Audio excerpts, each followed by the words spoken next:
Un saludo a los que nos ven por Facebook desde casa. Pues como decía Natalia, efectivamente hemos estado en el redil y no podemos agradecer a Dios lo suficiente, hola Daniela, por todas las bendiciones, por todo lo que supone aquel lugar para el crecimiento de las personas, de las familias, de los jóvenes, de la iglesia en general, ¿no? Es un lugar que Dios nos dio hace muchos años. No sabíamos en aquel entonces hasta qué alcance iba a tener a nivel de bendiciones para nosotros como cuerpo, pero ya lo estamos viendo y cada vez lo vemos más. De verdad que unas semanas muy, muy ricas, y yo venía ayer de viaje y digo, bueno, casi que se me acabó el verano, pero sí estamos a mitad del verano todavía. Queda todo agosto. Ahora comienza el segundo campamento de jóvenes y niños, luego comienza el campamento de los plus, los jóvenes más adultos, y luego vamos a tener una segunda edición de Vacaciones con Propósito, porque pues la verdad que ha habido gente que se ha quedado sin poder ir. Hubo que poner un tope. Ya éramos demasiados, estábamos 260 personas y se hace difícil a veces organizar los juegos y las dinámicas con tanta gente. Pero bueno, lo más importante es que hemos recibido del cielo muchas cosas para traerlas a nuestras ciudades y seguir entonces con la obra que Dios nos ha encomendado, que no es otra que ir y hacer discípulos a todas las naciones, a todos los lugares, donde Dios nos lleve. Y ir y hacer discípulos no es algo que se hace en un día, no es algo que se hace en un momento, en una reunión, en un curso. Hacer discípulos lleva toda una vida, toda una preparación. Y recuerdo que yo le decía a los líderes hace 2 semanas que yo como líder o como pastor veré una obra completa no solamente cuando vea a un discípulo que empieza a orar, que empieza a caminar, que empieza a creerle a Dios, que empieza a obedecer a la palabra de Dios, ni siquiera cuando vea que ese discípulo ya tiene un nuevo discípulo. Tengo que ver que aquel nuevo discípulo, el de la siguiente generación, también se afirma. Porque eso quiere decir que este que está en medio aprendió a recibir y aprendió a transmitir, aprendió a dar. Y entonces ahí es donde se completa. No trabajamos para una generación, trabajamos para varias generaciones. Trabajamos con la mira puesta en varias generaciones, porque Dios es un Dios de generaciones, es un Dios que multiplica, es un Dios que bendice y que quiere que todos puedan entrar a su reino. Bueno, antes de entrar con el tema de hoy, quiero que vayamos a Romanos 8, capítulo 1, porque creo que a veces, y esto es como un pequeño paréntesis, no sé si va a ser pequeño o va a ser más grande, creo que a veces los hijos de Dios están oprimidos por un manto de culpa, por un manto de condenación, y ese es uno de los engaños del diablo. Tenemos un enemigo que es astuto, tenemos un enemigo que es sagaz, tenemos un enemigo que miente y que va a usar todo lo que pueda y todo lo que esté a su alcance y todo lo que nosotros le demos permiso, y aún lo que no le demos permiso, él va a tratar de usarlo en nuestra contra. No solo los pecados que le dan al diablo una especie de derecho sobre nuestra vida, porque ahí está la ley, sino también nuestros faltantes, también pensamientos que él puede tratar de introducir en nuestra mente para confundirnos, engañarnos y desalentarnos en nuestra misión de servir a Dios, de alabar a Dios y de ir y hacer discípulos. Y en Romanos 8:1 recordaba una clave muy necesaria para vivir. Dice así: ahora pues ninguna condenación hay para los que están en Cristo Jesús.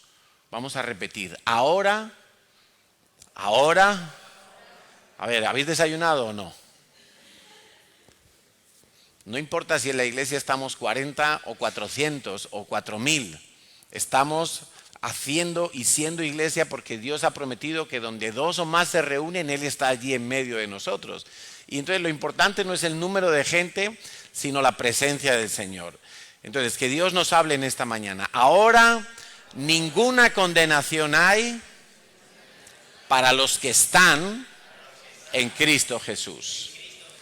Y aclara, porque a Pablo, como buen maestro, le gusta aclarar qué significa que no hay condenación para los que están en Cristo Jesús. Y entonces él aclara y dice, los que no andan conforme a la carne, sino conforme al Espíritu. Ahora, ¿qué es andar conforme a la carne y qué es andar conforme al Espíritu? Algunos creen que andar conforme al Espíritu es andar profetizando todo el día, diciendo aleluya, gloria a Dios, en victoria por siempre. Algunos creen que andar en el Espíritu es levitar y que te lleve el viento, como te lleva el metro, te crees que te va llevando el viento. Algunos creen que andar en el Espíritu, no sé qué es lo que creen, pero seguramente no tiene nada que ver con todo eso. Y andar conforme a la carne tampoco es lo que muchos creen.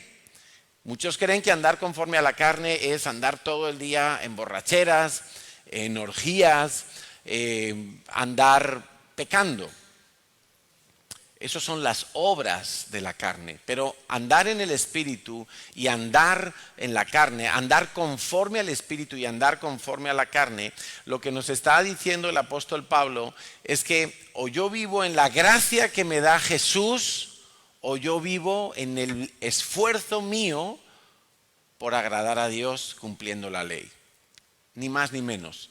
Y solo hay dos formas entonces de presentarse en la vida cristiana, en la vida del creyente. O yo trato por mí mismo de cumplir toda la ley y me esfuerzo y me vuelvo un fariseo, un religioso, alguien que presume de estar tratando de cumplir toda la ley, y eso es andar conforme a la carne.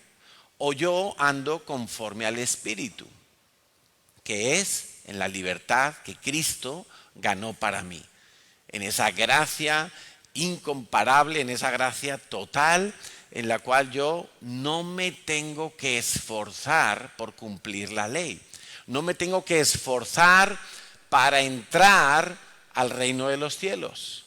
Ya tengo la entrada, ya tengo todo lo que necesito, ya Cristo lo ha hecho. Eso es andar conforme al Espíritu.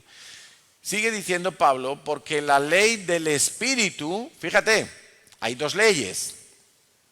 Está la ley de Moisés, la ley que regía hasta que Cristo vino. Pero hay otra ley que nos muestra aquí Pablo, es la ley del Espíritu, con letra mayúscula, del Espíritu de vida en Cristo Jesús, que me ha librado de la otra ley, la de Moisés, la ley del pecado y de la muerte. Porque ¿qué dice la ley? Y el que quiere vivir en la carne, que o cumples toda la ley o mueres. O cumples toda, absolutamente toda la ley, o no puedes entrar al cielo. Y si caes en uno solo de los mandamientos, es como si hubieras infringido toda la ley, los 613 mandamientos. Eso es lo que la ley misma establece de cómo funciona. Por eso dice, para los que están en Cristo Jesús, ya no hay ninguna condenación. Porque Jesús llevó nuestras culpas. Jesús llevó nuestra condena. Y me venía un pensamiento, una idea, mientras estábamos adorando a Dios. Últimamente le he dicho a Dios, déjame ver, quiero ver un poco más de tu gloria, quiero conocer tu gloria. No sé si es una pretensión fantasiosa, no sé, pero yo le vengo diciendo a Dios hace varias semanas, quiero ver un poco más de tu gloria. Y cuando estábamos en la adoración, se lo he vuelto a decir al Señor, Señor, quiero ver un poco más de tu gloria. Y Dios me decía, adórame más, adórame más. Y me vino un pensamiento, cuando alguien va a donar un órgano a otra persona, el donante tiene que estar sano.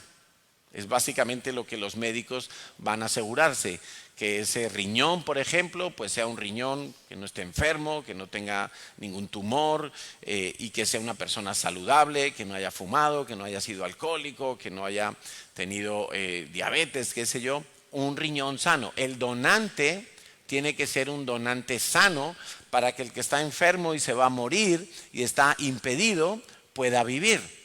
Y pensando en eso, ese es precisamente el papel de Jesucristo.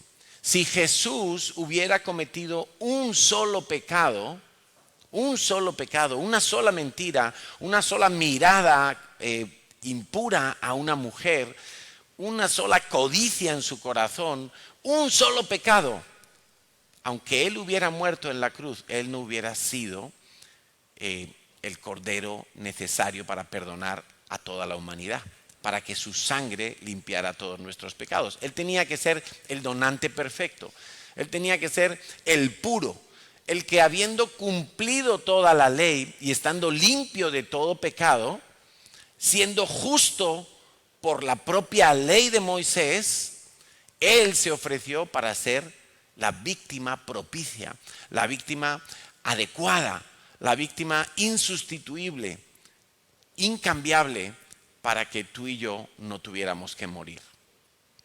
Por eso tú puedes creer y puedes vivir en esta verdad. Ahora no hay ninguna condenación para los que están en Cristo, porque Él llevó mi condena y yo vivo en esa gracia. Gracia es libertad, gracia es el favor de Dios. Pero muchos cristianos viven bajo un manto de culpa y de condenación porque el diablo les tiene engañados. Te tienes que esforzar, tienes que cumplir un poquito más de la ley. Has fallado en esto, a ver cómo lo vas a arreglar. Ya está arreglado, ya está solucionado. Cristo lo hizo todo. Cristo murió por tus pecados pasados, presentes y futuros. Y algunos dicen, no, pero es que entonces, claro, alguno va a pecar y se arrepiente en el último momento y entonces no pasa nada. Sí, claro que pasa. Pasa que no tiene a Cristo. Porque no entiende. Si a ti alguien, si tú te estás muriendo y te hace falta un corazón nuevo y te dicen los médicos que o te donan un corazón o tú no vas a vivir más de un mes. Pues cuando llega el donante y te da su corazón porque quizá falleció en un accidente de tráfico y tú recibes ese corazón, tú vas a estar toda la vida agradecido a ese donante. Aunque no lo conozcas, aunque sea anónimo para ti. Si tuvieras oportunidad, irías a ver a su familia y le dirías, ¿sabes qué? Yo estoy vivo gracias a que él murió. Yo estoy aquí respirando y disfrutando de mis hijos y pudiendo vivir todavía porque Él murió. Es lo mismo con Cristo. Nosotros todos los días tenemos que mirar a Jesús y decir, Jesús, si yo estoy donde estoy, si tengo lo que tengo, si tengo acceso al Padre, es porque tú has muerto por mí. Es porque el justo murió por los pecadores. Claro, los que andan conforme a la carne sí tienen condenación, todo el tiempo experimentan condenación. Y por eso hay cristianos que no se atreven a levantar las manos en la presencia de Dios, porque les falta gracia, porque les falta amor, porque les falta saber y creer que Cristo ya lo hizo todo por ellos. Y entonces, si han fallado en algo, piensan, ¿cómo voy a levantar yo las manos si ayer estaba pecando en algo? O si ayer le grité a mi esposa, si pasó tal cosa. Y no se atreven porque no viven en la ley del Espíritu, no están afirmados en la obra de Cristo. Es un engaño muy bien urdido por el diablo para que tú no disfrutes de la libertad que ha ganado Cristo para tu vida. Por tanto, familia, ahora no hay ninguna, pero dice ninguna condenación. No, pastor, pero es que tú no sabes lo que yo he hecho hace unos días. No, ni lo quiero saber. Me da igual. Cristo lo sabe, Dios lo sabe. Y Él dice, ahora no hay ninguna condenación para los que están en Cristo Jesús. Los que no andan conforme a la carne, sino conforme al Espíritu. Conforme a la ley del Espíritu de vida en Cristo Jesús. Amén. Y una de las cosas que nos roba el diablo cuando vivimos en condenación, aparte de los beneficios de Cristo, aparte de la riqueza de Dios, es precisamente la paternidad de Dios. Y hoy quiero hablar de esto. He llamado a la predicación Corazón de Padre. corazón de Padre. Porque Dios es Padre, Dios es Hijo y Dios es Espíritu Santo. No lo podemos entender. De hecho, cuando hablamos con los judíos dicen que nosotros somos unos herejes porque decimos que hay tres dioses. Que hay Dios Padre, Dios Hijo y Dios Espíritu. Y como el mandamiento de Moisés dice que Dios es uno solo, Adonai Echad, Adonai es uno. Y es verdad, pero la Biblia dice que es Dios Padre, es Dios Hijo y es Dios Espíritu. No que hay tres dioses, es uno solo, pero son tres. No lo podemos explicar. No nos vamos a esforzar en resolver esa ecuación porque no lo podemos entender. Son tres, pero es uno. Quizás son tres aspectos, quizás son tres facetas, tres funciones, no lo sé, lo entenderemos cuando estemos en el cielo. Pero la Biblia dice que Dios es Padre, Dios es Hijo, Dios es Espíritu, y Dios creó al hombre a imagen y semejanza de Dios. Dios dice, hagamos, en Génesis. Él no dice, voy a hacer. Él dice, hagamos. Está hablando en plural. Primera persona del plural, hagamos. Nosotros vamos a hacer. ¿Quiénes son nosotros? El Padre, el Hijo, el Espíritu Santo. Podemos entender que la deidad es como una familia. Es un papá, es una mamá y es el Hijo. Y no que el Espíritu Santo sea una mamá, pero algún día hablaremos de esto. El Espíritu Santo tiene un corazón de madre. El Espíritu Santo tiene funciones maternales. Es como si fuera el aspecto, no sexo, no género, aspecto, carácter femenino de Dios, porque vemos lo que hace el Espíritu Santo. El Espíritu Santo da a luz al nuevo creyente. El Espíritu Santo es el que edifica la iglesia como la madre en el hogar. El Espíritu Santo es el que enseña, es el que guía, es el que instruye, como tiene que hacer una madre en un hogar. Entonces, vamos a dejarlo ahí, vamos a dejar esa perlita y la retomaremos en algún momento, pero hoy me quiero centrar en que Dios tiene un corazón de padre. Y para muchos cristianos el enemigo ha conseguido robar ese conocimiento o ese disfrute de Dios Padre.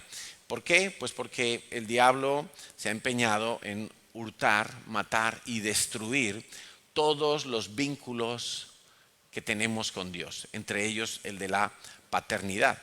El pecado produce desconfianza hacia Dios, es decir, desconexión con Dios.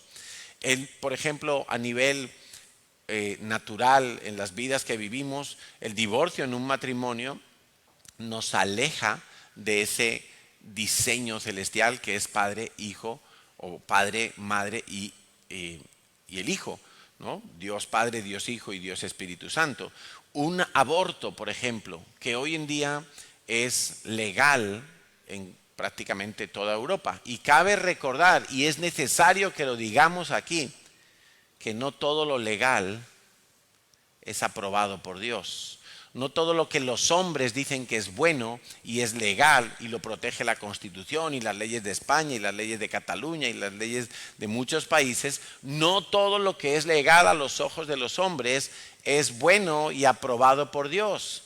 Y viceversa, muchas cosas o algunas cosas que son castigadas por la ley de los hombres son agradables delante de Dios. Y tú puedes encontrar bastantes casos en la palabra de Dios.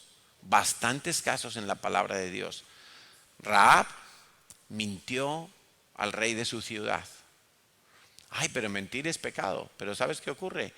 Que mintió para salvar a los israelitas. ¿Y qué le pasó a Rahab? ¿Dios la condenó por haber mentido? ¿O Dios la bendijo a ella y a su familia por haber bendecido a Israel? Las parteras desobedecieron al faraón. ¿Y qué les pasó? Dice la Biblia que fueron prosperadas sobrenaturalmente por Dios. Desobedecieron las leyes del faraón. Una vez más, para bendecir al pueblo de Israel. Una vez más. Y salvaron las vidas de los bebés israelitas. Y más casos que hay. Cuando los apóstoles fueron ordenados por las autoridades a no predicar en el nombre de Jesús, ¿qué hicieron? Dijeron, ni hablar. Aquí, si quieres me matas, si quieres me pones un bozal en la boca o una mascarilla, pero no me callo, porque es necesario que yo haga esto. Es una orden del cielo. Venga quien venga en contra de esa norma.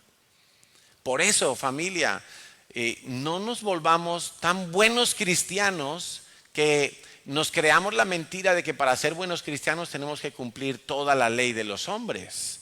Porque hay leyes de los hombres, como el aborto, que están legalizadas, incluso financiadas y apoyadas, incluso culturalmente bien recibidas como parte de la instrucción para nuestra sociedad, pero es un asesinato. Y detrás del aborto lo que hay es que se quiere desvincular el afecto fraternal de los padres hacia los hijos. La gente se escandaliza porque ese hombre de las Islas Canarias ahogó a sus 2 hijas en el océano y luego parece que él también se ahogó. Y la gente se escandaliza por eso, pero todos los días mueren miles en España solamente de bebés que todavía no han salido del vientre. Claro, tenemos ministros que dicen que no son seres humanos. Lo que hay en el vientre de una mujer embarazada no es un ser humano. Pues me gustaría saber dónde ha conseguido y qué título esa ministra para decir que eso no es un ser humano. ¿Qué es? Si no es un ser humano, ¿qué es? Bueno, vemos que el diablo va avanzando en sus planes, va logrando imponer sus leyes, sus mentiras, porque lo que él está queriendo es que incluso los cristianos nos desconectemos de los diseños que Dios tiene. La ideología de género, por ejemplo. La ideología de género va destinada a borrar toda huella de la creación de Dios, donde Dios nos dice que Dios los creó varón y hembra. 2 sexos. Ni siquiera me gusta la palabra género. 2 identidades. Varón y hembra. Que la ley dice que hay más géneros, que Google dice, Facebook dice, me da igual. La Biblia dice varón y hembra. Y el hombre dejará a su padre y a su madre y se unirá a una mujer, y eso es una familia. Que el gobierno diga que ahora hay múltiples estilos, tipos y colores de familias, me da igual. Eso es mentira. Nosotros vamos a creer y tenemos que recuperar constantemente y restaurar, y tenemos que ser muy violentos en nuestra manera de impactar a nuestra generación con la verdad de Dios, porque la violencia que viene de la mentira está siendo muy fuerte, muy fuerte. Hoy en día ves a niños varoncitos que en su casa sus mamás les pintan las uñas. Vemos tanta maldad en los planes del diablo que a mí me asombra a veces que los cristianos seamos tan ingenuos, que seamos tan incrédulos para las cosas de la palabra de Dios y tan crédulos para lo que nos venden en una cajita cuadrada que se llama televisión. Y nos cuesta creer la verdad de Dios. Y mientras tanto el diablo comiéndose toda nuestra herencia, nuestros hijos, nuestras familias, nuestra música, nuestra cultura, nuestras iglesias. Nuestras iglesias. He conocido niños desde que nacieron en la iglesia y que hoy en día han salido del armario con 16, con 17 años. No quieren saber nada de Dios, viviendo en homosexualismo y en lesbianismo. Niños de la iglesia que yo los vi desde que nacieron y les cambiaban los pañales. No podemos dormirnos, hijos. No podemos dormirnos. No podemos ser tan ingenuos de creer que nuestro enemigo no va a hacer nada. Te voy a decir algo, todos los días el diablo sale a matar, hurtar y destruir, todos los días. El diablo no tiene vacaciones. ¿Sabes por qué? Solamente por contradecir a Dios. Porque si Dios dijo, tómate un día de reposo, el diablo dice, yo ninguno. Yo voy en contra de Dios. Él trabaja 7 días a la semana. Y trabaja para hurtar, matar y destruir. Cada día que tú no te levantas a orar, cada día que no te presentas a la batalla, el diablo ganó ese round. El diablo ganó la batalla de ese día. Cada día que tú no te levantas a ponerte, a interceder por tu familia y por tu casa, por tu vida, por tu iglesia, por tu nación, ese día el diablo avanza un paso. Y vete tú luego a hacerle retroceder un paso al diablo. O más bien, tú has retrocedido, trata luego de conquistar ese paso, vas a ver cómo cuesta. Es que por eso dice la Biblia que no miremos atrás, que ni un paso atrás, ni uno. Y algunos creen incluso que las vacaciones son para eso, para vacaciones también de la guerra espiritual. ¿Y cuántos caen en el periodo de vacaciones? Pero caen, digo, en frialdad, en pasividad, en desgana, y el diablo arrasando sus familias, el diablo arrasando sus matrimonios, el diablo comiéndose a sus hijos. Porque creemos que el diablo se toma vacaciones como nosotros, pero el diablo no se toma ninguna vacación. La ideología de género, entonces, es un diseño muy bien elaborado para tratar, una vez más, de que el ser humano no haga la conexión con la creación de Dios, varón y hembra. ¿Sabes que el Ayuntamiento de Barcelona, el Ayuntamiento de esta alcaldesa que tenemos, va a crear ahora, cuando acabe el verano, una cosa que le han llamado algo así como el Centro de Masculinidades? Que lo tengo anotado por aquí, a ver. Sí, Centro de Masculinidades. No de masculinidad, que ya, bueno, masculinidades, como si hubiera varias masculinidades. Y sabes, una de las premisas, lo leía esta mañana en un artículo del periódico. El periódico es como mi segunda Biblia, pero la del diablo. Yo leo la Biblia y tomo la palabra de Dios, la medito, la guardo en mi corazón, la creo, le doy gracias a Dios y luego voy a la Biblia del diablo, la prensa. Pero no porque digan mentiras allí, sino porque allí dicen la verdad de la mentira. ¿Me explico? Allí queda reflejada la mentira. Y entonces uno de los objetivos de ese centro de masculinidades va a ser redefinir la sexualidad genital del hombre, varón. Y esto te va a sorprender. A mí no me sorprende porque yo hice un estudio sobre la ideología de género ya hace varios veranos, precisamente para darlo en el redil, en un tema a los hombres, y allí lo descubrí, esto que te voy a decir ahora. Van a proponer que la genitalidad masculina sea el ano. Perdón. ¿Cómo lo oyes? Y no solo la masculina, sino que también la femenina. Para que ya no haya diferencia entre hombre y mujer, ni siquiera en el aspecto genital, ni siquiera en el aspecto sexual. Ahí somos todos iguales, para que nos entendamos. Pues esa es una de las cositas que van a querer colar, por ejemplo, en ese centro de masculinidades. Que qué bien harían en invertir ese dinero, que no sé cuánto será, para hacer ese centro en otras cosas, en hacer viviendas, en mejorar colegios, etcétera, etcétera. El desenfreno sexual y la inmundicia sexual son una de las estrategias del diablo para desvirtuar el amor de Dios, porque Dios es amor. Entonces, así dice 1 Juan 4:16, Dios es amor. Pero hoy en día la gente ya no habla de amor, la gente habla de sexo. Y entonces todo lo que promocione la sexualidad de cualquier tipo, pues está bien visto. Y por cierto, para los que usáis las redes sociales, usarlas bien y enseñar a vuestros hijos a usarlas bien. Porque vaya vídeos que se ven por ahí. No quiero decir nombres de redes sociales, no vaya a ser que nos corten aquí y nos censuren, porque hay una censura evidente, pero esos vídeos que ponen la musiquita y tú tienes que bailar ahí delante, ¿no? Y luego lo subes, ya todos sabemos, pues vaya vídeos, vaya letras. Pero lo más triste es que hasta los niños ya están metidos en eso.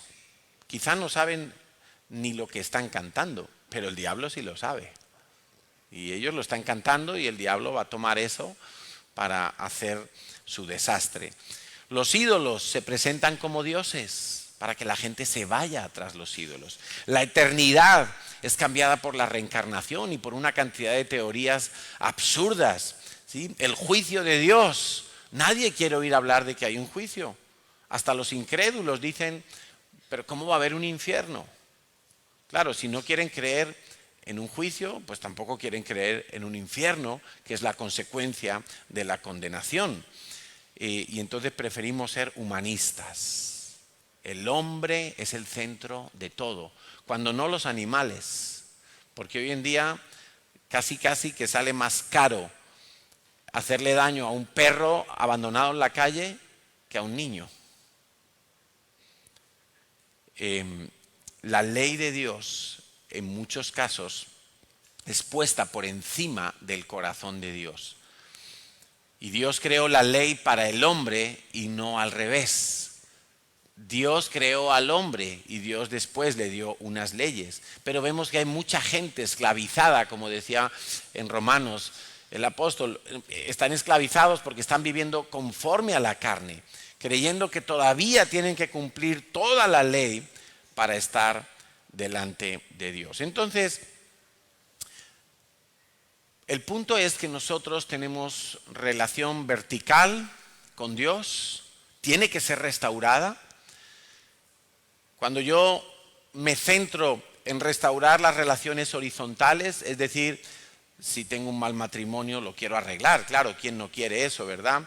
Si tengo soledad, pues quiero tener amigos, quiero tener un buen entorno de trabajo o de estudio, si voy a la universidad, si voy al instituto, quiero tener en la célula, en la iglesia, quiero tener buenas relaciones con los demás cristianos, y eso está bien, pero yo necesito arreglar primero mi relación vertical. Tengo que recomponer y dejar que Dios restaure todo lo que verticalmente está roto.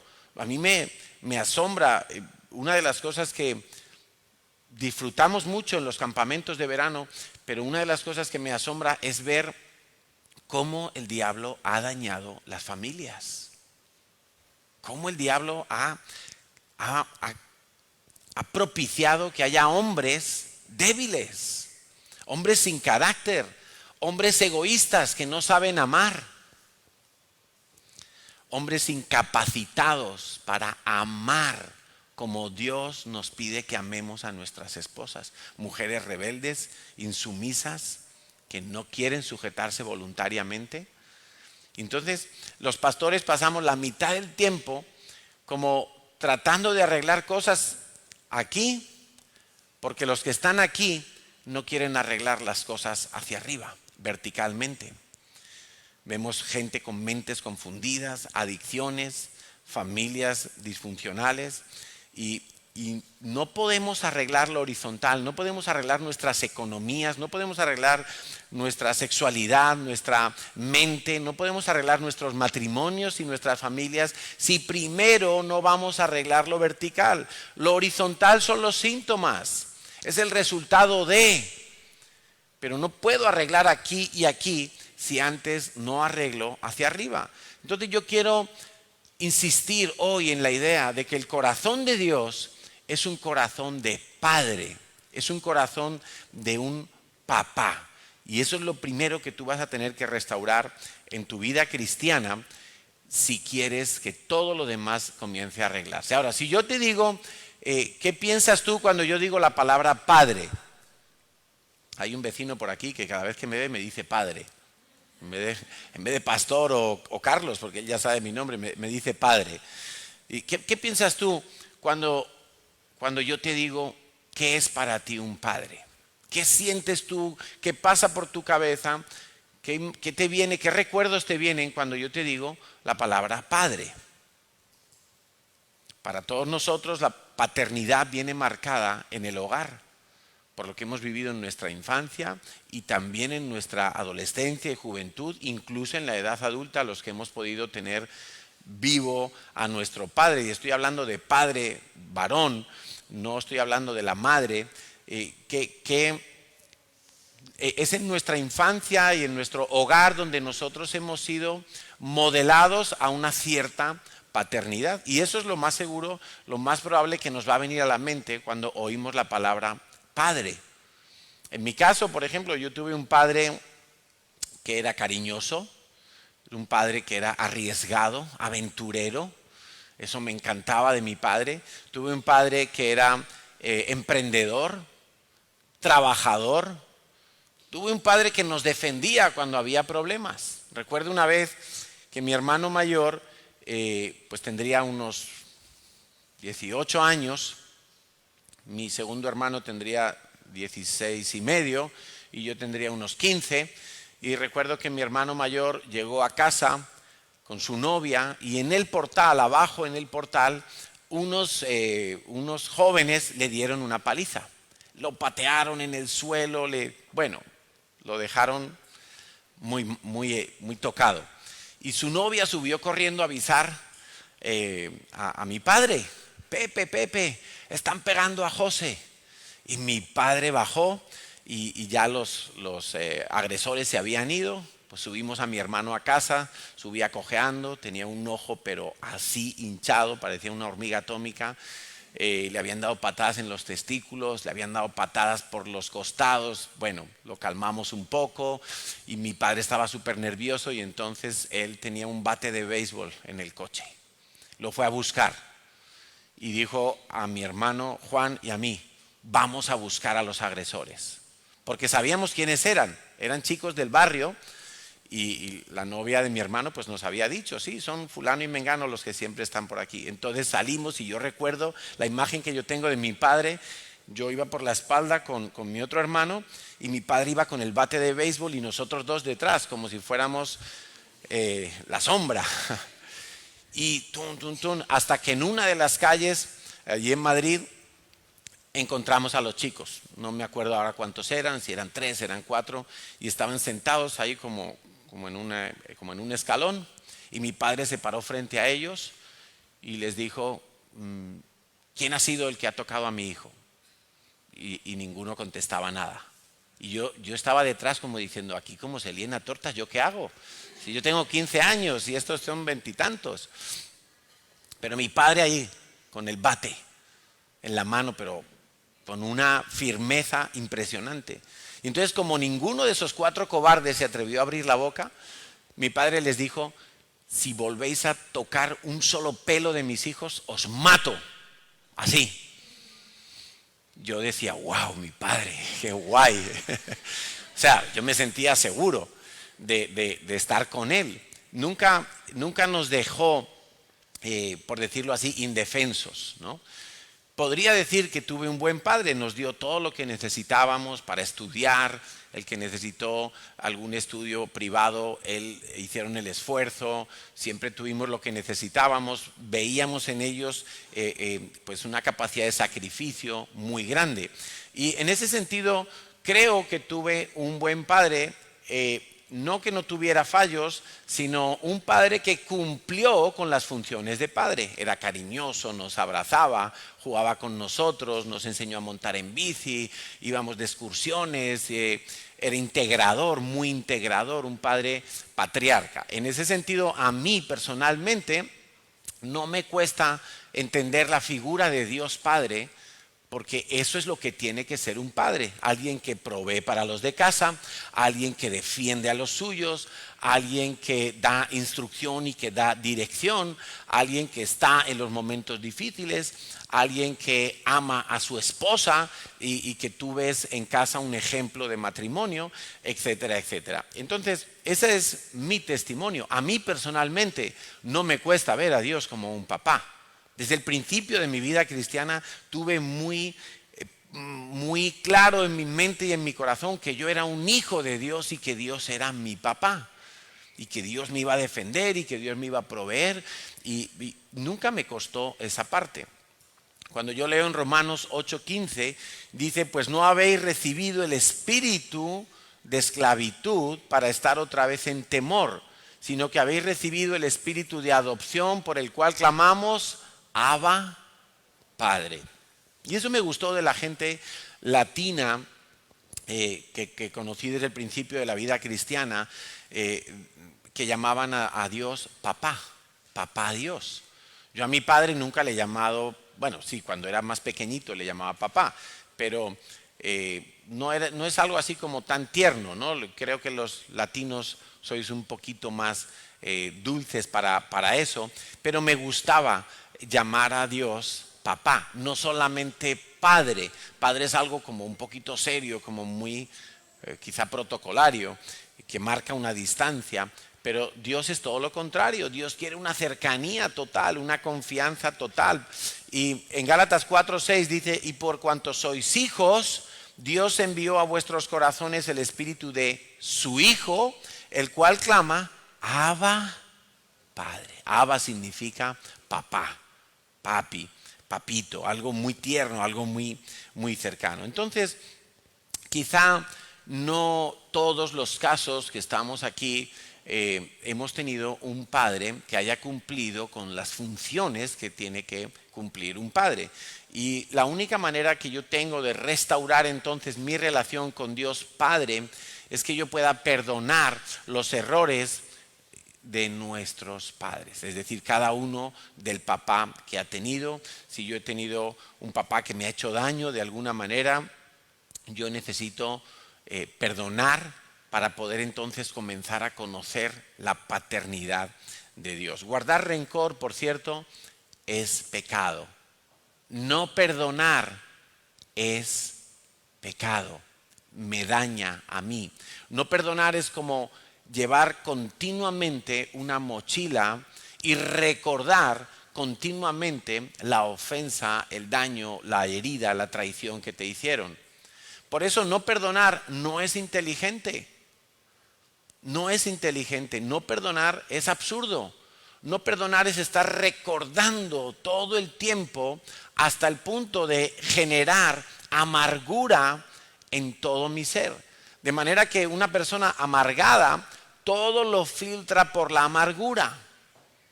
Todo le sabe amargo. Porque como tiene una deuda pendiente de perdonar, eso siempre está presente.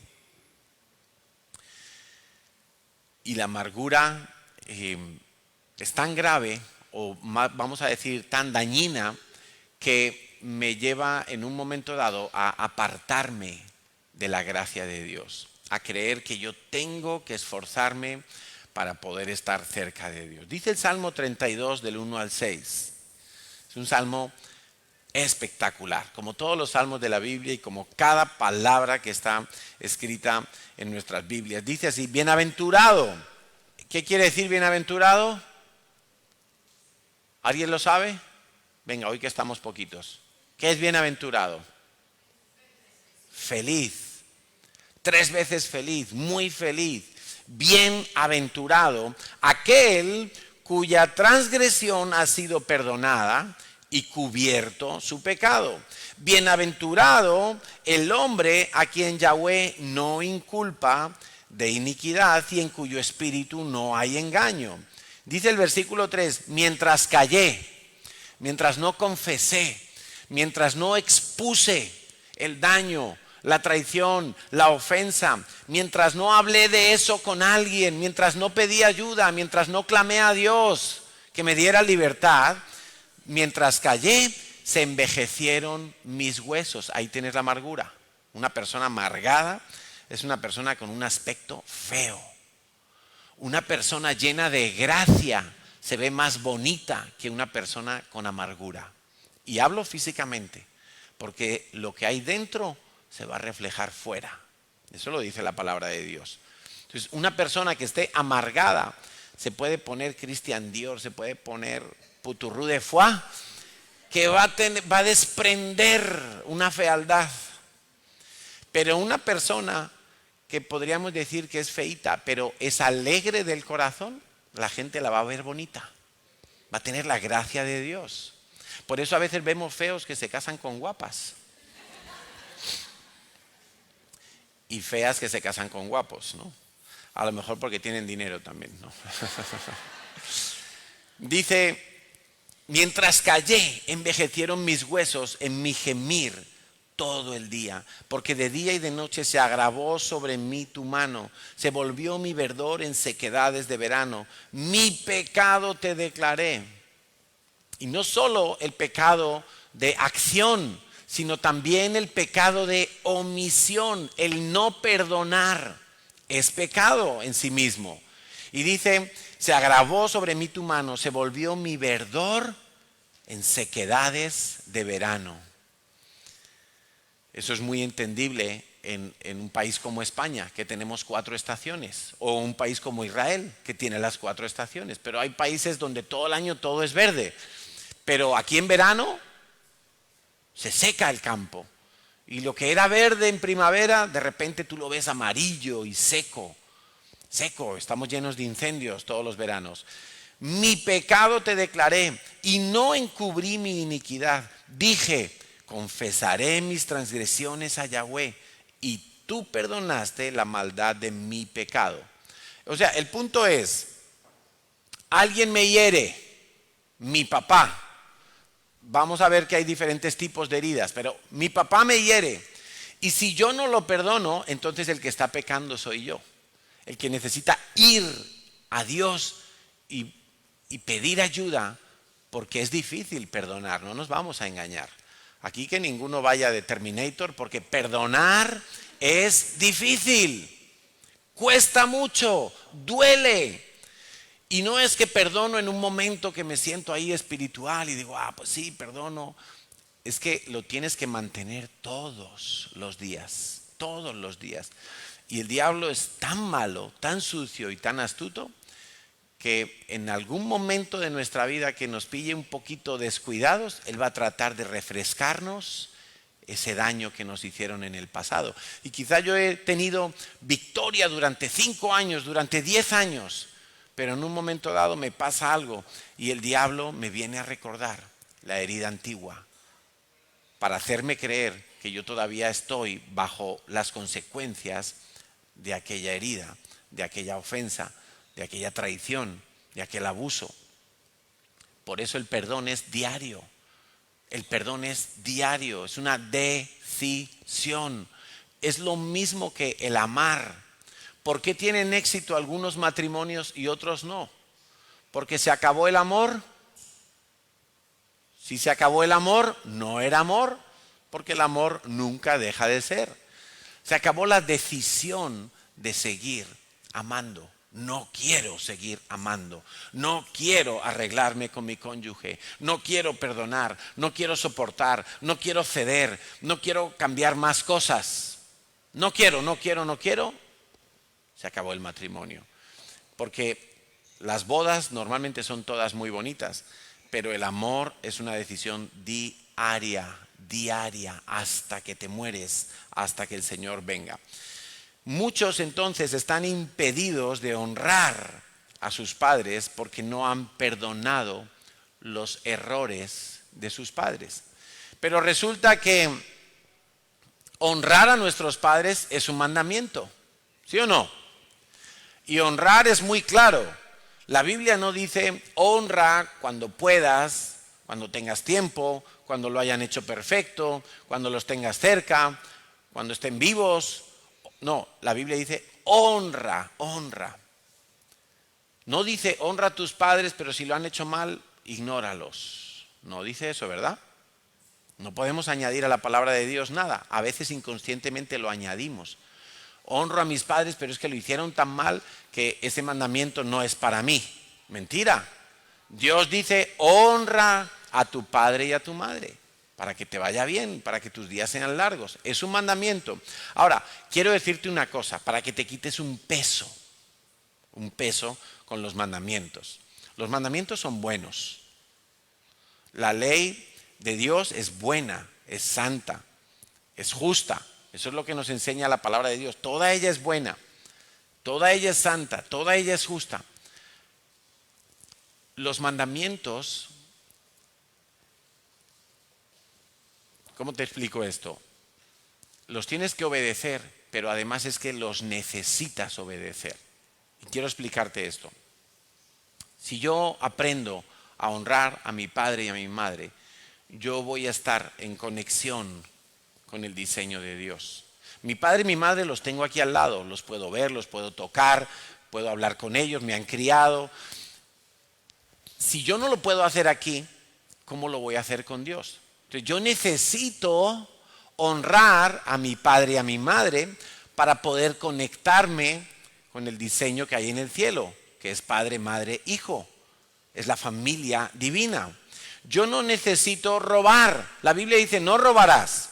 Y algunos dicen, ay, no puedo robar. No, no necesitas robar. Porque cuando tú aprendes a no robar, tú te das cuenta que Dios te provee, que Dios es tu proveedor. No necesitas robar.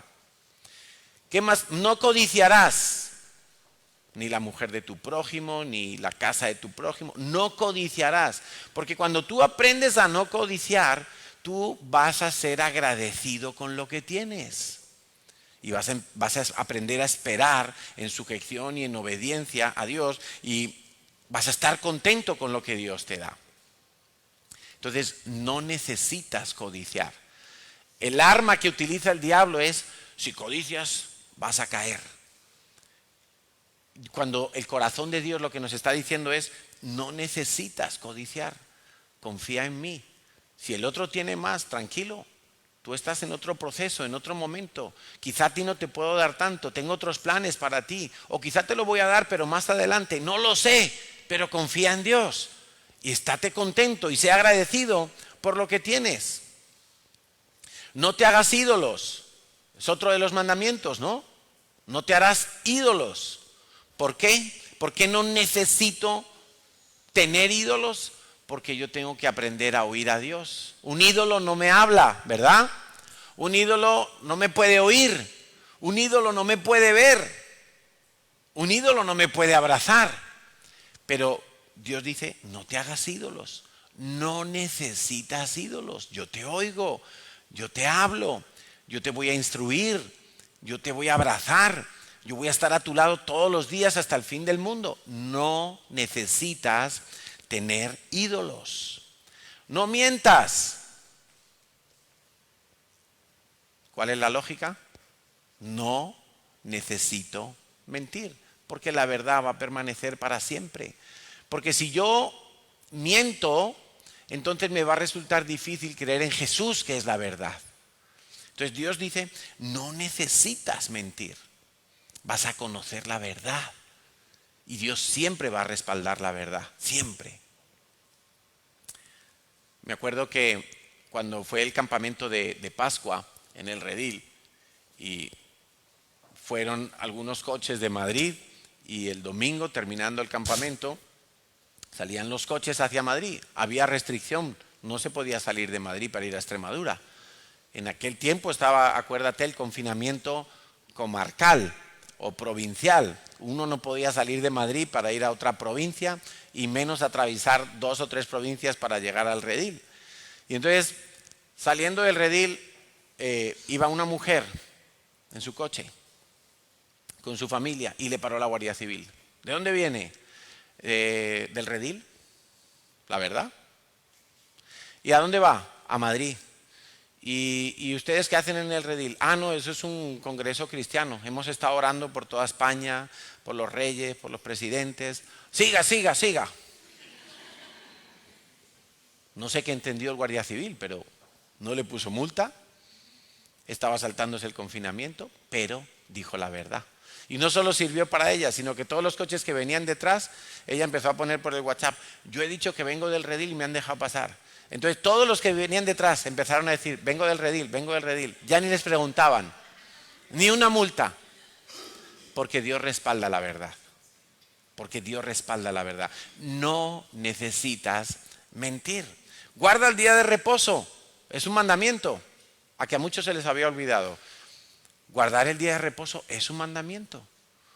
Y Dios dice, necesitas guardar el descanso. Necesitas descansar en Él. Necesitas descansar correctamente, pero necesitas descansar. Entonces los mandamientos, honra a tu padre y a tu madre, no es algo como que, uy, es que es muy difícil. Es que tú necesitas aprender a honrar a tu padre y a tu madre para que te conectes con el diseño del cielo.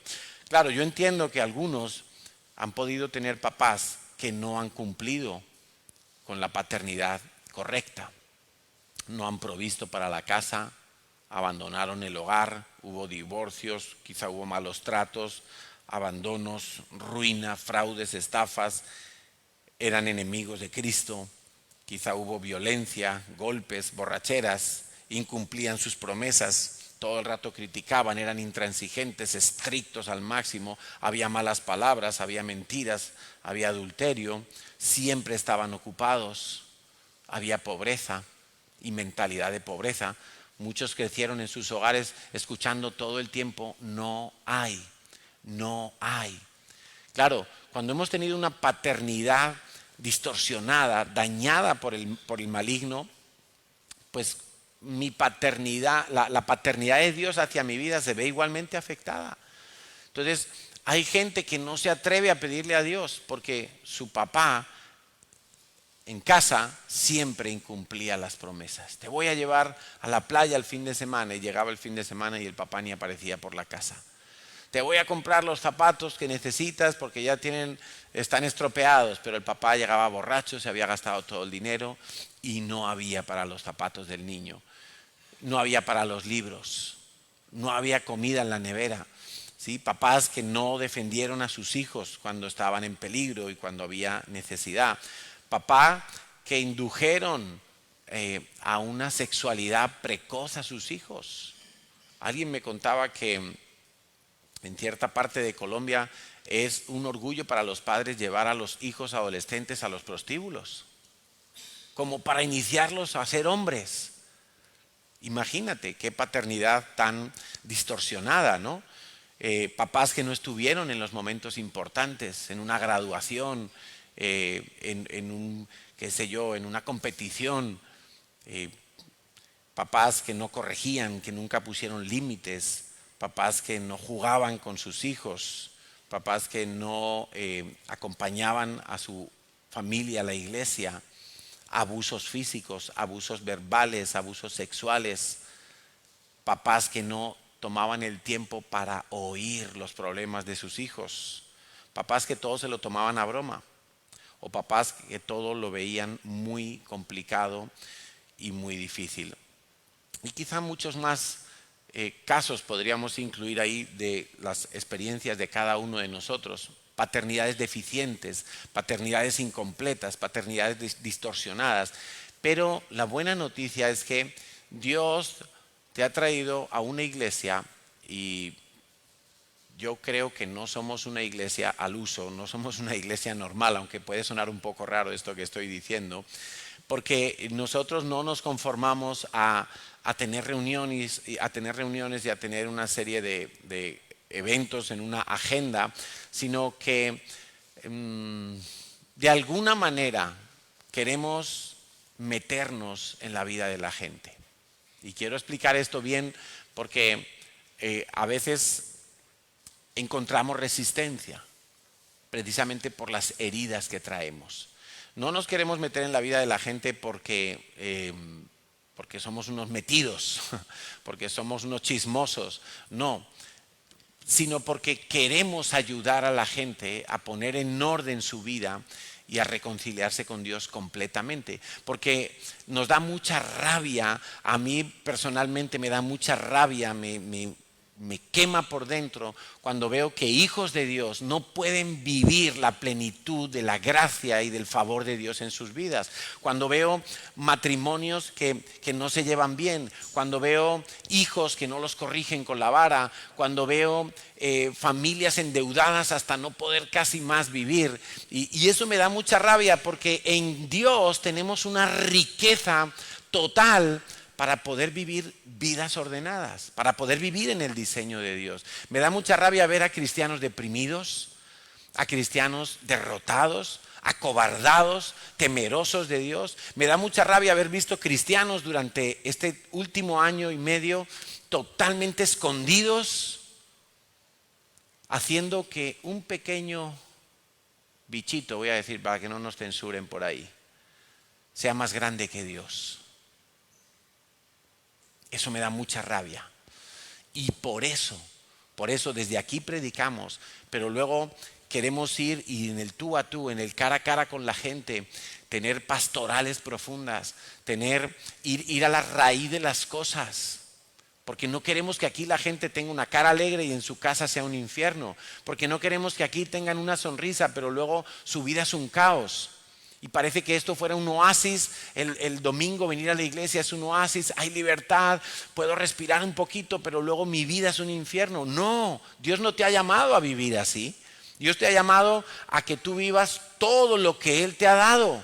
Y lo primero que el diablo te ha quitado es la paternidad de Dios. Lo primero que el diablo te ha robado es que tú entres a estar con tu Padre y lo veas como un papá. No solamente como un creador, no solamente como un juez, no solamente como un proveedor, sino un papá. Mira, el banco te puede proveer, pero no es un proveedor. O podríamos decir, no es un papá. Porque un papá no le va a pedir intereses a sus hijos. Vamos a dejarlo ahí. Un papá no le debería de pedir intereses a sus hijos. Si lo hace, entonces es que es una mala paternidad, no es como la del corazón de Dios. No es como la del corazón de Dios. Por eso digo que no somos una iglesia al uso. No somos una iglesia donde el punto fuerte es los cursos de doctrina, por ejemplo. No. Porque he conocido mucha gente. Y hace poco estábamos de vacaciones y veíamos unos amigos,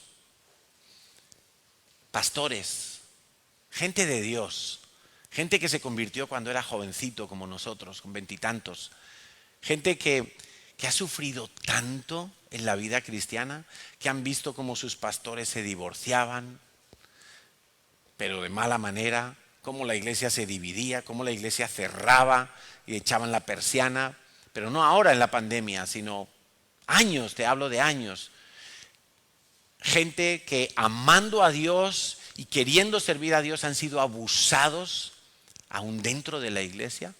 Gente con conocimiento, gente con doctrina, que saben Biblia, pero no tuvieron una formación hacia su carácter. No les enseñaron a ser padre, a ser madre, a ser buen administrador, a tener una sexualidad sana. No les enseñaron esas cosas. Muchos cursos, pero una falla de carácter impresionante. Impresionante. Y eso me entristece, porque creo que los hijos de Dios tenemos en la palabra de Dios y en el Espíritu Santo tenemos la mayor riqueza que podamos encontrar. Es que no hay nada más valioso. Yo a veces veo que la gente se gasta dineros tremendos en un montón de terapias, en un montón de cosas para arreglar no sé qué aspecto de su vida, y ese arreglo le dura un telediario.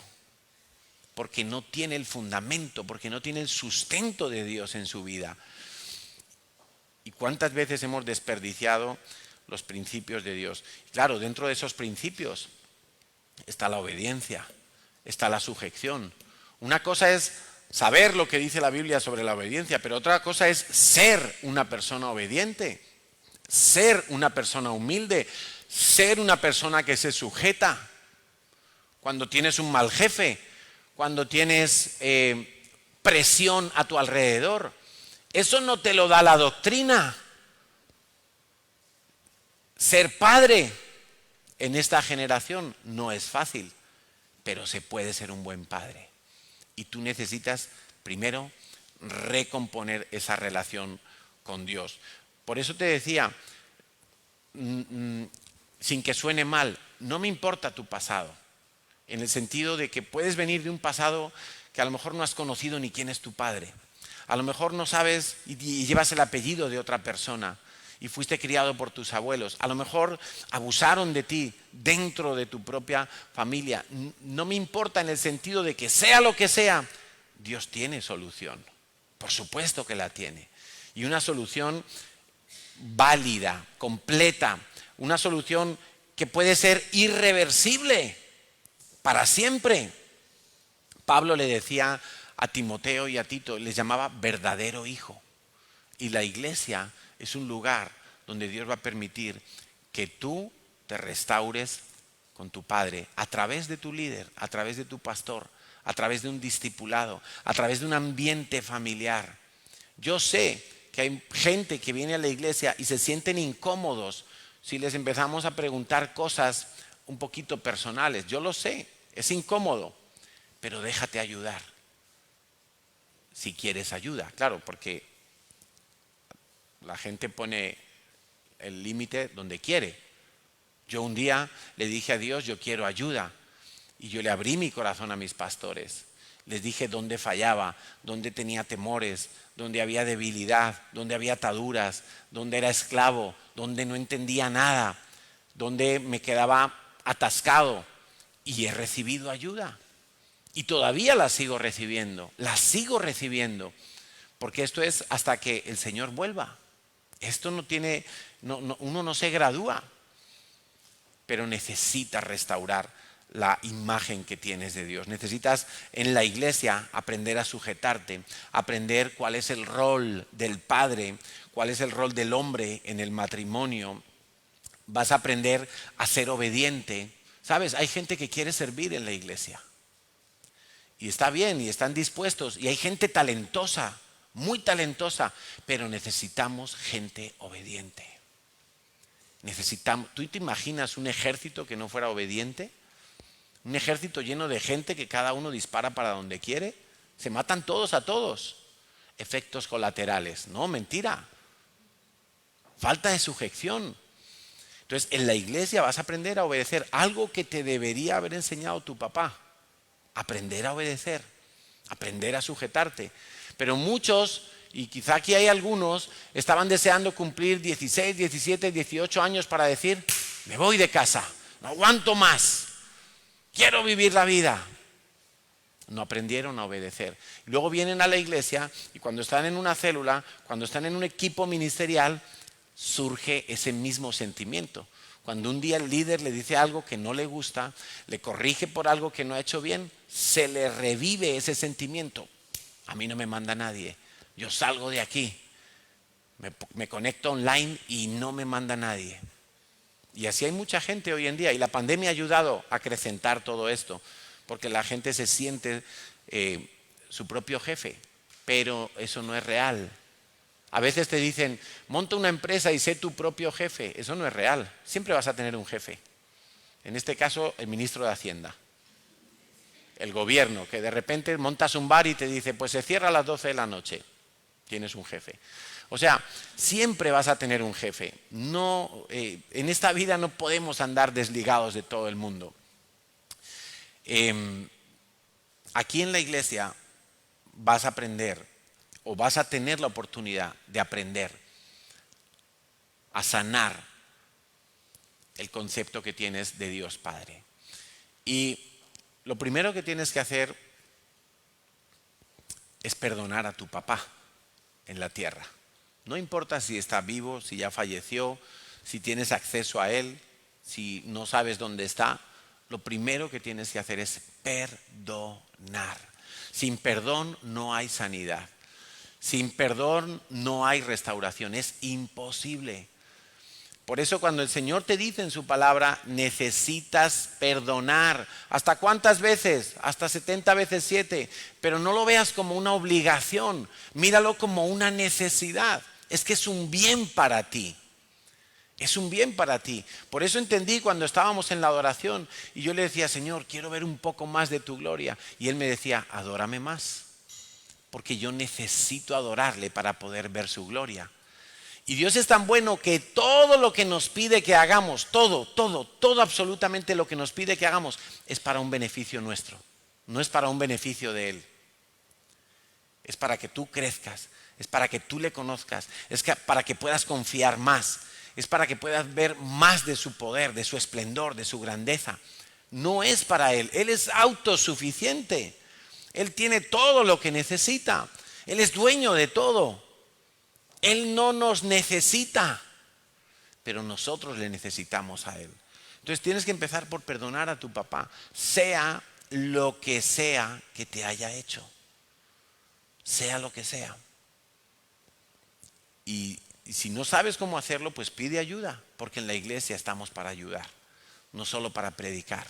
Predicar es una parte, a veces llevarlo a la práctica nos resulta un poquito más difícil porque no sabemos dar el primer paso, pero un primer paso puede ser también decirle a Dios: Señor, no sé cómo hacerlo, no sé por dónde empezar. Y Dios siempre te va a dar lo que tú necesitas. Siempre te va a dar lo que tú necesitas. Si tú quieres perdonar, Dios te va a ayudar en el proceso. Dios te va a mostrar cómo hacerlo. Si necesitas encontrar a tu papá para poder culminar un proceso de perdón, Dios te va a ayudar a hacerlo. Dios te va a enseñar cómo y en qué momento estás preparado para hacerlo. Pero hazlo, porque hasta que no restaures la relación tuya con papá Dios, no vas a poder sanar bien las cosas que tienes a nivel horizontal en tu vida y que todavía están atascadas en diferentes puntos, que todavía ves que lo has intentado pero dices: no puedo, algo me falta, todavía no lo logro, porque estás yendo a los síntomas, estás yendo al resultado de una mala paternidad. Pero cuando tú te sanas con Dios, cuando tú entiendes que Dios es tu Padre, que Dios te va a defender, que Dios te va a proveer, que Dios te va a guardar, que Dios te va a guiar, que Dios es Padre para toda la vida, entonces tú vas a enfrentar mejor los problemas que tienes aquí al lado. No vayamos al horizontal sin haber arreglado lo vertical. Vamos a sanar lo vertical y entonces vamos a tener victoria en lo horizontal. ¿Oramos? Vamos a orar, vamos a ponernos en pie. Y quiero terminar diciéndote que no podrás ser un buen padre, no podrás ser un buen líder, ni siquiera un buen discípulo, ni siquiera un buen servidor en la iglesia, si tú no aprendes a ver a papá Dios, si no aprendes a acercarte a papá Dios, si no aprendes a tener esa confianza. La Biblia dice que nos acerquemos confiadamente al trono de la gracia. Pero claro, si tú ves a Dios como un juez, tú no te vas a acercar confiadamente.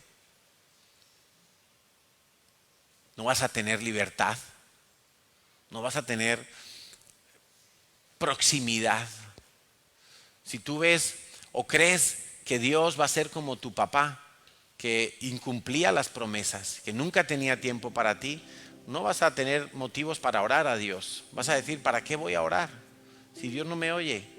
Si mi papá nunca me prestó atención cuando yo le contaba mis problemas, él nunca quitaba la mirada del periódico, de la tele, o no estaba simplemente. Entonces no vas a encontrar razones ni motivación alguna para orar y estar con papá. Algunos creen que la oración es una pesada carga. Otros creemos que la oración es uno de los mejores regalos que tenemos en esta vida. Hablar con el Creador, abrir nuestro corazón a Dios. Es tan impresionante que Dios sabe lo que hay en nuestro corazón, pero está esperando para ver si nuestras palabras coinciden con lo que hay en nuestro corazón. Por eso hay oraciones que no funcionan, porque no coincide lo que digo con lo que hay en el corazón. Y Dios detesta la falsedad, detesta la falsedad. Dios sabe si le estás mintiendo. Dios sabe si estás siendo honesto y sincero con Él o sincera. Por eso vamos a tomar este tiempito. Y hay una canción, Alan, que se llama Hermoso Dios, de este mismo grupo que hemos pasado esta mañana.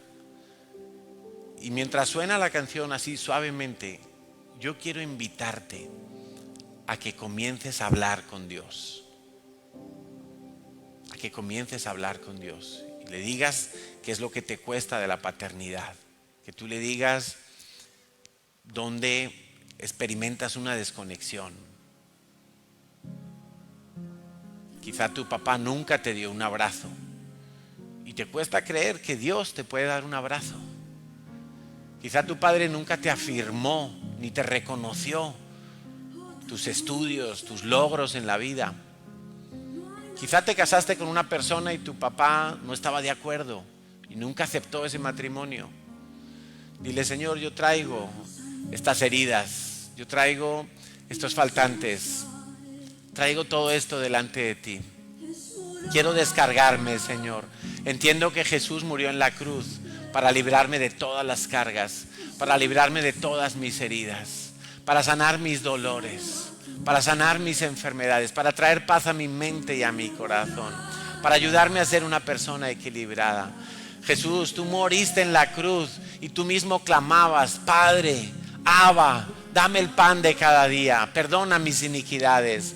Señor, y yo quiero aprender a acercarme a ti. Me cuesta mucho, prefiero orar a Jesús, prefiero orar al Espíritu Santo, pero me cuesta decirte palabras bonitas a ti. Tú lo sabes, porque tú ves el corazón, pero yo quiero hoy romper con todas esas mentiras, romper con todos esos engaños que el diablo ha conseguido incrustar en mi corazón. Hoy decido perdonar a mi padre biológico, a mi padrastro también. Hoy decido perdonar a las personas que han ejercido la paternidad en mi vida. Quizá fue un pastor que te hirió, quizá fue un líder que abusó de su autoridad. Señor, hoy decido perdonar a los que debían haber sido padres espirituales, padres en el hogar, padres en la familia, y no estuvieron y no lo hicieron bien. Usaron sus manos en lugar de para acariciar tiernamente, para ejercer violencia y abuso de autoridad. Señor, perdono a mi padre porque se emborrachaba y pegaba a mi madre, y eso me causó un temor. Nunca he querido casarme porque vi que el matrimonio era un tormento.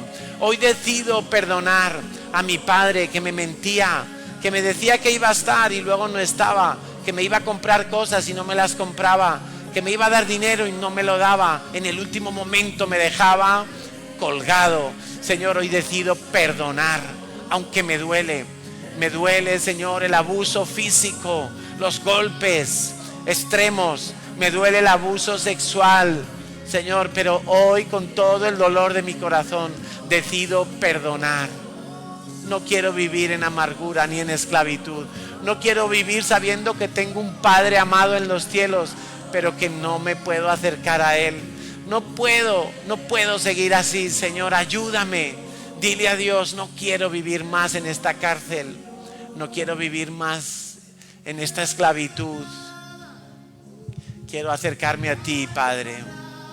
Quiero acercarme a ti, Señor. Y quiero abrir mis labios para decir: Papá Dios, te necesito. Papá Dios, quiero estar cerca de ti. Si nunca le has dicho, prueba ahora a decirlo. Quizá te cuesta, quizá te sale muy bajito. No importa. Dile: papá, aquí está tu hijo, aquí está tu hija. Quiero acercarme a ti, Señor. Quiero estar cerca de ti. Nunca he tenido la libertad de recostarme en tu pecho. Nunca he tenido la libertad para pedirte cosas que anhela mi corazón. Solamente, Señor, me he acercado a ti con religiosidad. Pero en esta mañana, papá, quiero aprender a confiar, a verte como un papá bueno. Señor, necesito que tú restaures en mi mente y en mi corazón, en mis emociones, lo que significa la paternidad. Te doy gracias por mis pastores, te doy gracias por mis líderes, te doy gracias por los que me enseñan en la célula, en el curso.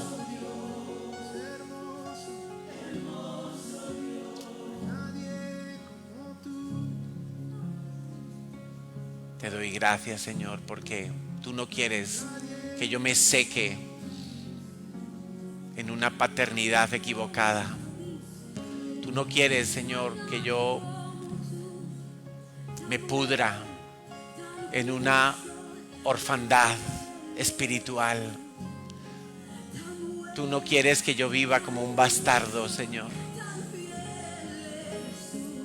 Por eso te adoro, Señor, y yo te pido en el nombre de Jesús que los que están aquí, los que están conectados, puedan ver que tu corazón es un corazón de padre, es un corazón tierno, es un corazón generoso, es un corazón que abraza, que defiende, que protege, es un corazón que arrulla, es un corazón que lo da todo, es un corazón que se sacrifica por los hijos.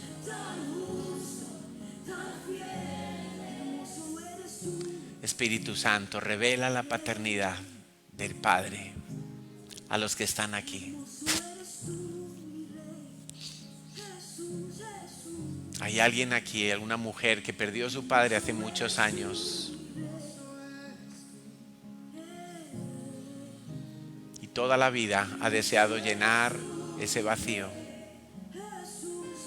Pero Dios te dice hoy que Él está aquí para llenarte. Él está aquí para afirmar tu corazón, para recomponer tu vida. Él está aquí para revelarse a ti como Abba. Dile: Abba, gracias. Abba, gracias por amarme. Gracias por cuidarme. Gracias porque tú me entiendes. Gracias, Señor, porque tú eres el que viene cuando me acuesto y me arrulla para que duerma en paz, dice tu palabra.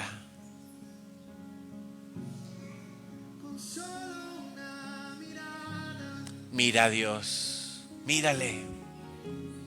Cierra tus ojos para poder mirarle. Con los ojos del Espíritu.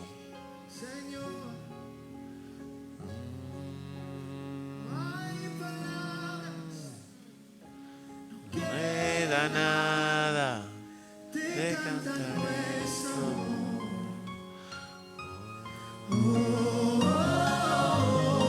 Al mismo tiempo que le cantas a Él, Dios le está cantando a tu espíritu. Dios mismo le está cantando a tu corazón. Él está poniendo el cántico para que tú le alabes a Él, para que haya una unión completa, una comunión completa. No hay palabras que cantan nuestro Dios.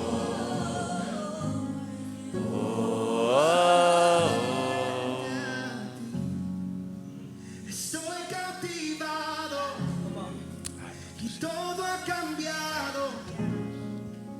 Nunca seré igual, solo al verte a ti. Acércate, acércate al Padre.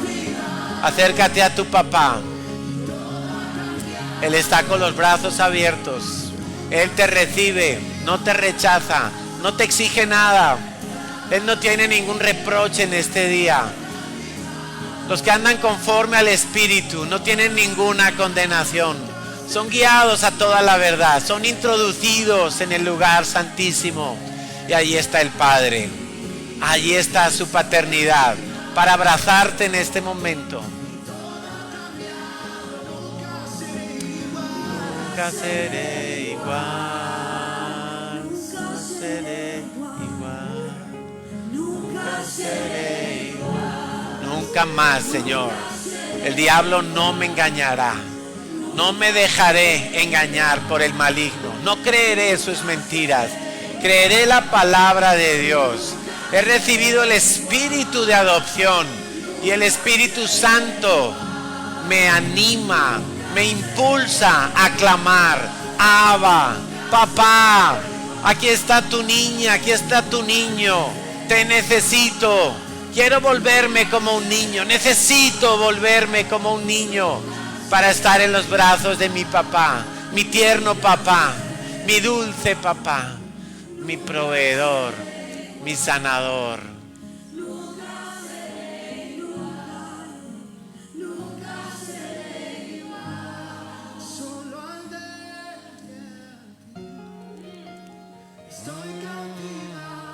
Viene a mi imagen un niño acostado en su cama.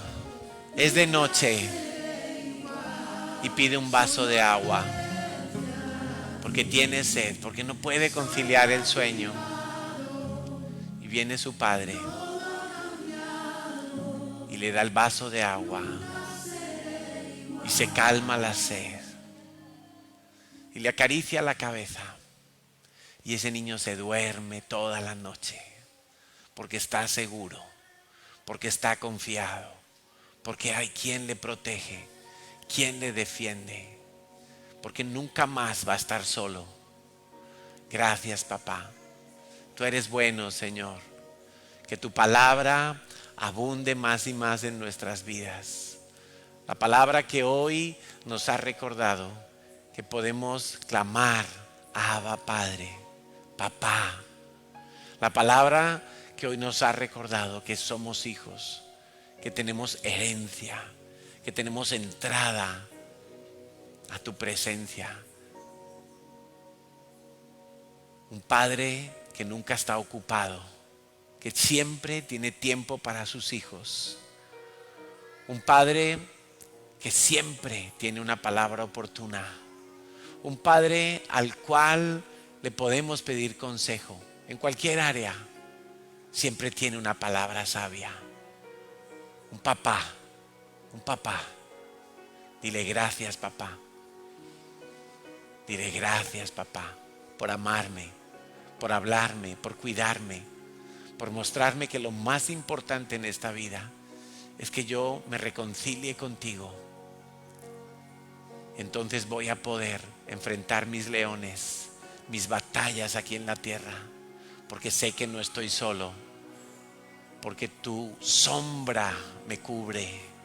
Gracias, Dios, amado mío, papá, te amo, te necesito, te adoro, te exalto, Señor. Muchas gracias. Gracias, porque es en el nombre de Jesús, el primogénito, el Hijo amado, que hemos pedido todas las cosas y estamos seguros que tú nos has oído en el cielo. Amén, Señor. Amén.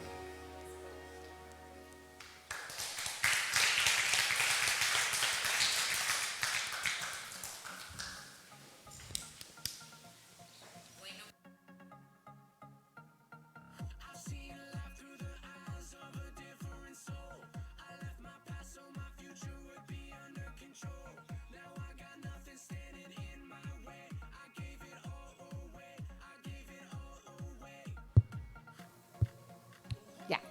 Entonces, yo echo de menos, como parte de la adoración, traer nuestros diezmos y ofrendas, a ver cuándo podemos volver. Echo mucho de menos esa parte, pero lo menos malo es seguir siendo fiel con Dios, aunque no nos guste tanto la manera, pero Dios nos da la posibilidad a través de los medios que hoy tenemos, transferencias, yo qué sé, cantidad de cosas. Así que yo os animo a que como iglesia no perdamos como esa llama de honrar a Dios con nuestros bienes, porque al no hacerlo cada domingo, yo pienso que nuestro corazón se puede enfriar un poquito con eso y se vuelva algo mecánico y religioso, pero tenemos que orar y decir, cada vez que tú recibes en tus manos una provisión, di Señor, aquí te entrego lo primero para ti, ese primer 10% que honra a Dios como en su primer lugar. Así que, iglesia, vamos a seguir haciéndolo porque Dios nunca cambia, Él es el mismo. Y recordamos que la semana que viene reanudamos el Conéctate. Ha habido 2 semanas de descanso por el tema del redil, así que domingo que viene a las 9:15 tendremos la lección número 8 del Conéctate. Seguimos con el Conéctate, ¿sí? Y recordaros que los que os habéis quedado con ganas de ir a vacaciones con propósito o quizá no os coincidían las fechas, podéis hacerlo. Ya tenemos nuestro Vacaciones con Propósito 2 y es del 22 al 28 de agosto. 22 al 28 de agosto. Así que yo os animo a que vayáis porque de verdad que es un campamento inolvidable. No he visto una sola persona que haya ido a Vacaciones con Propósito y no haya quedado reencantada. queriendo volver a ir. Así que anímate, busca tus vacaciones. Es que la fe se tiene que mover. A veces no, a veces queremos lo cómodo, queremos que nos coincida todo. A veces toca hablar con el jefe, toca mover cosas. Pero os animo, el verano es muy largo y el verano puede ser un tiempo muy bueno o un tiempo muy malo. Tú lo decides, ¿no? En lo que inviertes. Entonces, pues animaros porque ya que nos quedamos cortos, pero es que de verdad que no cabía más gente ya en el redil. Es que éramos muchísima gente. La noche que hicimos la presentación de las películas, que era de los Oscars de Hollywood, y cada equipo tenía que dramatizar una película. O sea, imagínate, 8 equipos, acabamos a la 1 y pico desde las 10, presentando su película. No, ya estábamos con el ojo caído, ¿no? Por eso a nosotros nos tocó los primeros, Charlie y la fábrica de chocolate, o sea que está bien. Entonces, me parece que vamos a ver algún vídeo de Vacaciones con Propósito. A ver.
Más, porque no ha dado tiempo, pero se bautizaron creo que como 8 personas de Barcelona, 8 o 9, no me acuerdo. Fue un tiempo, siempre los bautismos es un tiempo súper bonito. La verdad que la presencia de Dios se derrama de una manera increíble. Y bueno, familia, pues muy contentos, muy agradecidos y que el Señor os bendiga.